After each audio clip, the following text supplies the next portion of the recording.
one executive order that we have chosen as a team to make is to close down Guantanamo Bay, meaning that any sort of process that is going on in Cuba at the moment, we want it to cease, we want it to stop. The main reason being because we feel that all four of us here are true advocates for human rights, and those individuals who are kept and detained in Guantanamo Bay are not even treated as prisoners, because prisoners are people who have been found guilty and sentenced to a crime. They are not that. They are seen as prisoners of war under the US state government.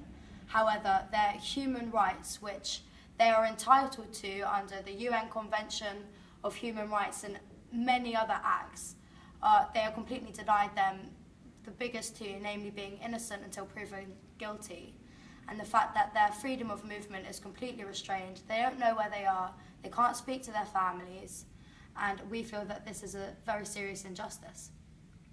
And also, because Guantanamo Bay is on a no man's land, it allows for the abuse and detaining of citizens. So for example, Jama al-Dasari, he was in Guantanamo Bay for 5 years.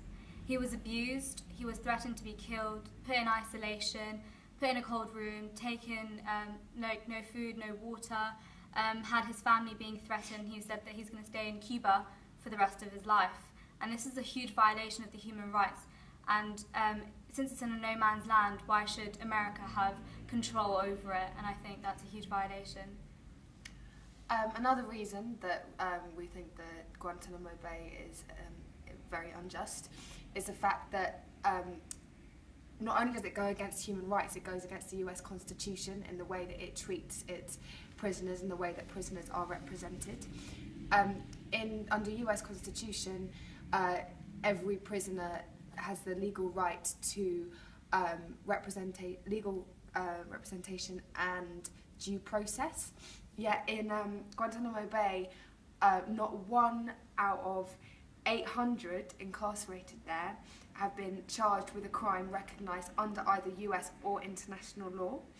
And even though that they are afforded combatant status review tribunals in their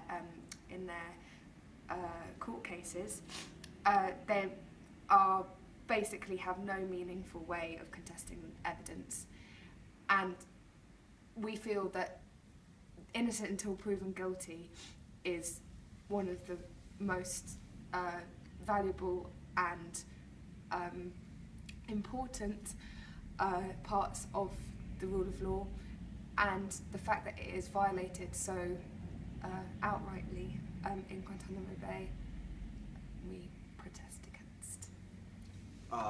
One of the points that we thought of when deciding whether to close Guantanamo Bay is that it is effectively making new enemies for America, because groups like IS are using Guantanamo Bay as sort of propaganda to try and sort of increase membership, and we feel that this is actually not helping defeat terrorism, but it's helping sort of promote terrorism.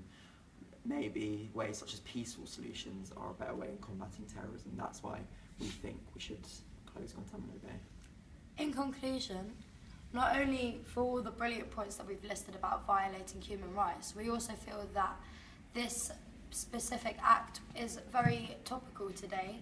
When Obama was elected in 2008, he was elected under the promise that he was going to close down Guantanamo Bay. When he was re-elected in 2012, this was still one of his biggest parts of his campaign.